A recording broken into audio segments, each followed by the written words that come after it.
Index funds are everywhere, but some are saying they've created a massive market bubble.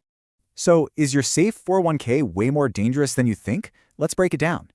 The argument starts with something called price-insensitive buying. The fund just buys, no matter the price. Critics say this creates a dangerous loop, completely disconnecting stock prices from their actual value.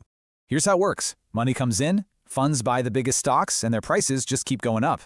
And this has led to some wild concentration. Nearly 30% of the S&P 500 is just a few tech giants. Okay, so that's the scary part. And it sounds pretty logical, right? But there might be a major flaw. It all comes down to a really important question. Who's actually setting the price you see? See, it's not the passive folks just holding stock, it's the active traders who are actually setting the price. Yep, the price is set by people trading right now, not by the ones just sitting on their shares. Think about it like a grocery store. You only need a few serious bargain hunters to keep prices fair. As John Bogle himself said, index funds kind of get a free ride on the hard work of others. So maybe the whole bubble idea is a myth, but that doesn't mean there aren't other real risks. Let's talk about the two real dangers here: concentration risk and liquidity risk. First up, concentration.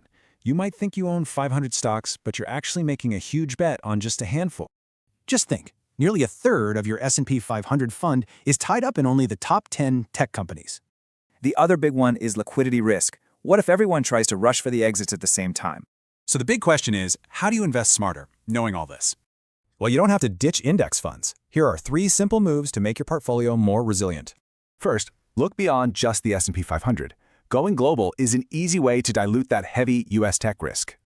Second, you can tilt toward value. You're basically betting against the biggest and most popular stocks out there. And third, the real secret weapon, asset allocation.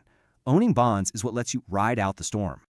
At the end of the day, Bogle's simple math is undefeated. Low cost is the one advantage you can count on. So, the system isn't perfect. The real question is your portfolio diversified enough to handle the ride?